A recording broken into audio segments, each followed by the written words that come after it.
Hey, welcome back to the National Defense. It's Randy Miller, and you know him from his work primarily at WMUL and Just Jazz. It's the legendary Billy Crystal. Did you have a little jazz patter that you did on the show? I was 18 years old, so I tried to have. This was at Marshall University in Huntington, West Virginia, and the station was in the basement of the one of the buildings there, and I tried to have a jazzy kind of FM sound. I was 18, Right. So basically my voice was sort of like that, You didn't have the, hey, it's time for a little. No, and they didn't have a good library of jazz records. I mean, I had like Roy Clark records, who was a great country and western star, but not a jazz guy. So I was able to have some friends send down some albums so you could play Miles Davis or Dizzy or, Sure. Had to bring in your dad's records. That's a lot like a lot of the radio stations I worked for. You bring in your own records. Yeah. That's a way that starts. Billy, the new movie here today with Tiffany Haddish. This is so fascinating to me on a number of different levels. First of all, you wrote and directed it. Is this the movie that's going to bring people back to the theaters? Starts this week in theaters only. I sure hope so. It's something for a family that to experience, I think, and that's why we held it. We didn't sell it to streamers if they when they came bidding for it, and then out of the blue, Sony Pictures came in and said we believe in this. Theaters are going to open up someday, and we want this to be the thing that can bring, especially Mother's Day weekend coming up. Yeah. That families can experience, and this is something to take moms to and see a very funny and beautiful story. Yeah, and you play a legendary comedy writer that is losing your memory, and also that it's so appealing to me because it's that romantic notion of comedy writers getting together. I had the opportunity one time. I don't know if you know the guy, Ronnie Shell. Ronnie Shell was a comedy writer in Hollywood, and they used to meet at Jerry's Deli. Yeah. And he gave me the chance one time to sit in with those guys, and it was like a band. It was like a rehearsal of a band. It was just so cool. Yeah, I had that experience not only with my friends, but about 3 years ago, I'd say, Phil Rosenthal, who created Everybody Loves Raymond, we were good friends, and he said, I'm going to put together these luncheons every Monday, and I'd love you to be a part of it. I said, who's coming? He said, Carl Reiner, Norman Lear. I said, stop. Oh. You had me at Carl and Norman Lear and Neil Simon, Larry Gelbart, who was a genius and became a very close friend. And so those, you sit there, and you're at the kids' table, with them, and they were so generous and so.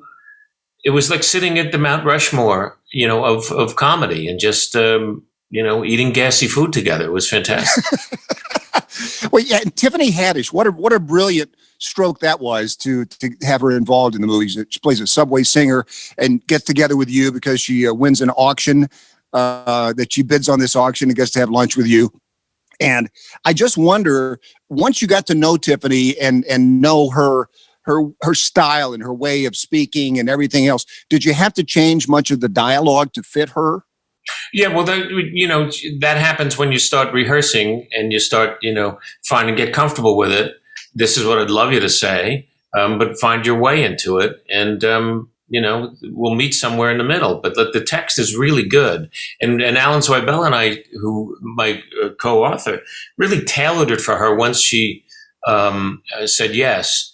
But she's a brilliant person, and she just made it her own and did what I really hoped that she would do, which was just stretch into this part and do something she hadn't really done before.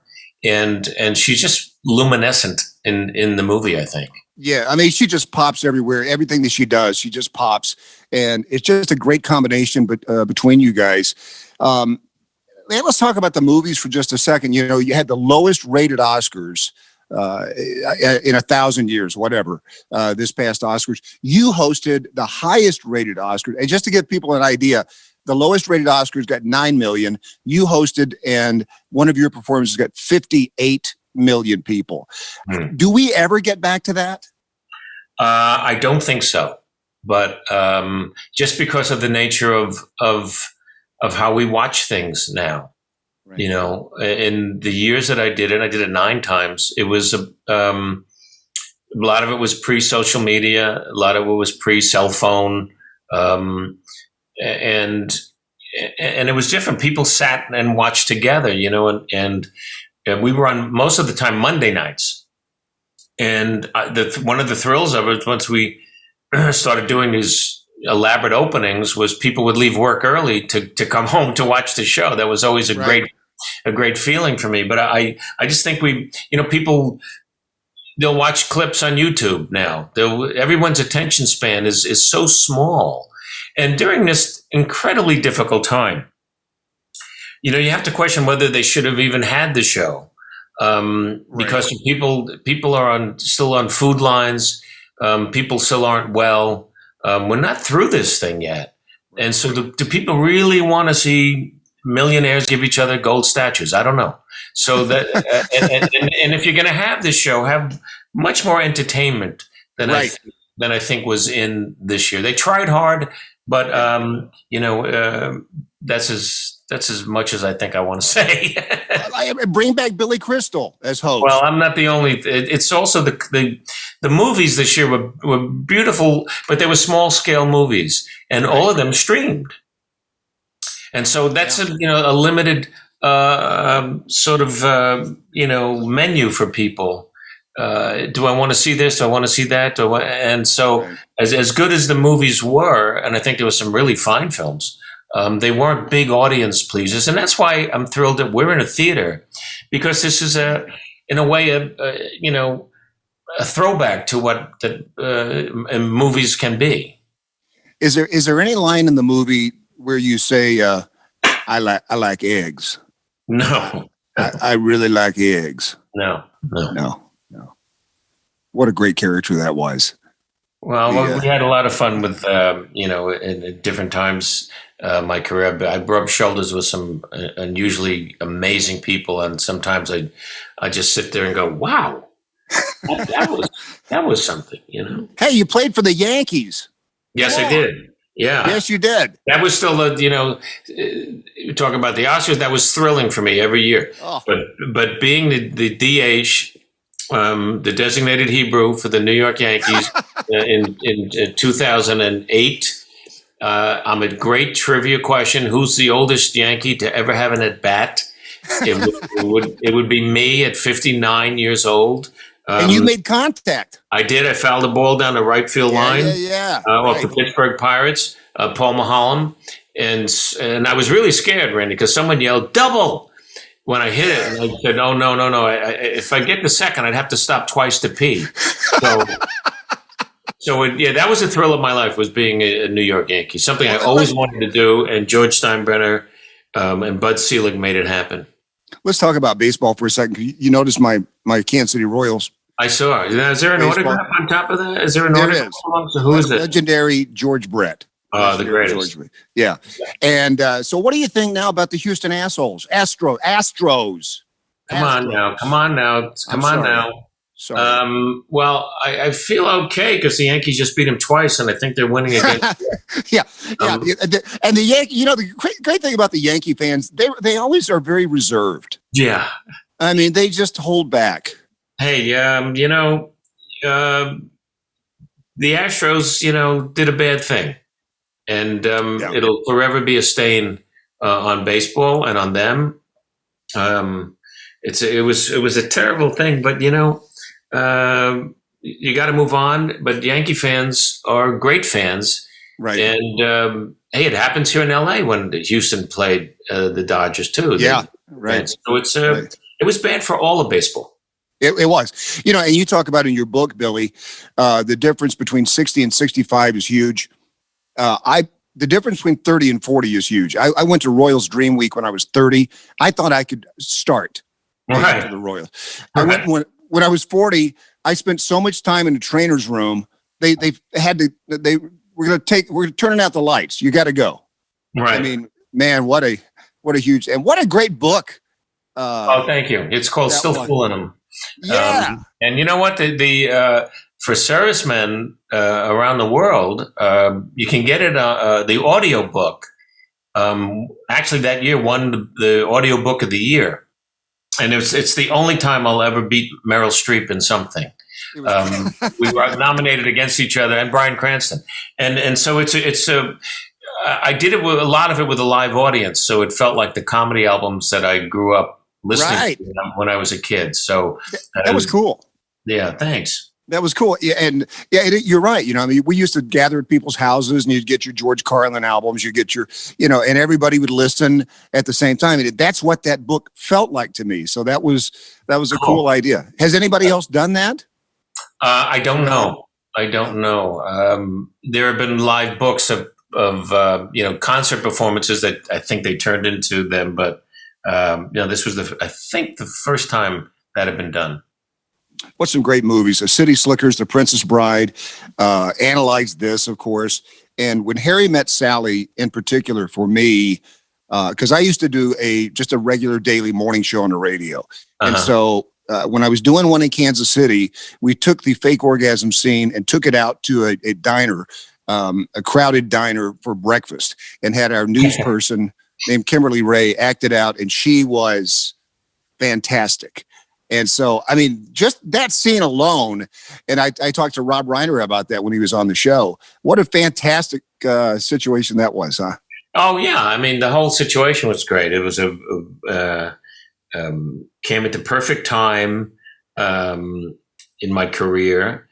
Meg and I were just starting to do movies, and a great script, amazing director, New York in the fall. Nora Ephron on the set with us every day. The great Bruno Kirby and Carrie Fisher also. Right.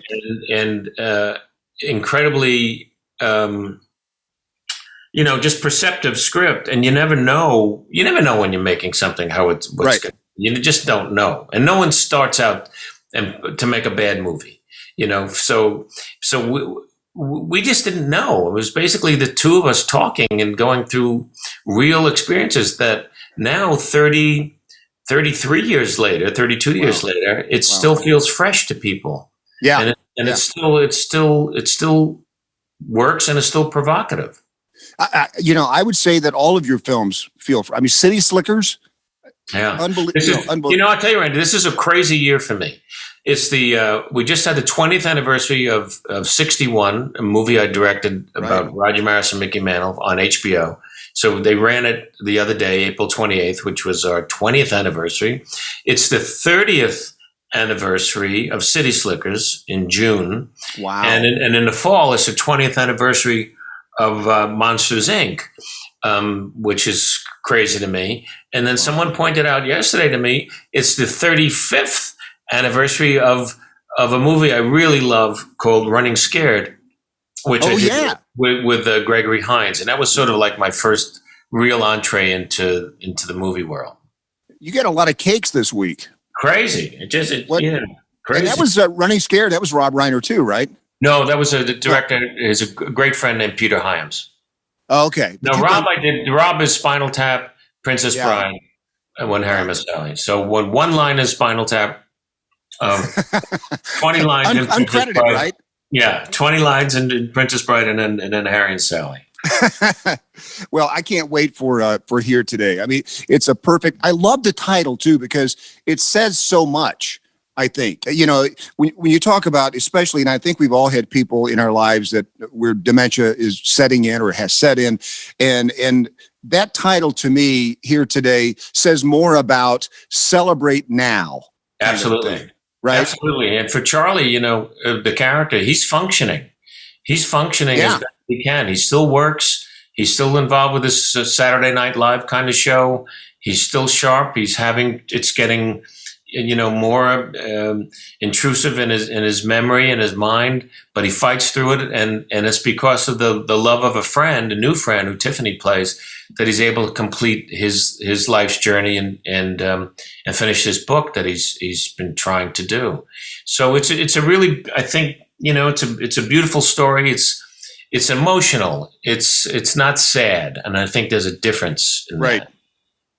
It's human too, I think. Very much so. Very much so. Hey, Billy, thank you so much for the time. Listen, I would like to make you our celebrity military advisor. And I'll tell you what that means.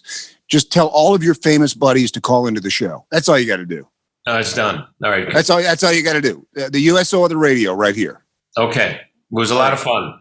Billy, thank you so much. Have a great movie. All right. And change your hat. You need an NY on it. Right. Take care. Thank you.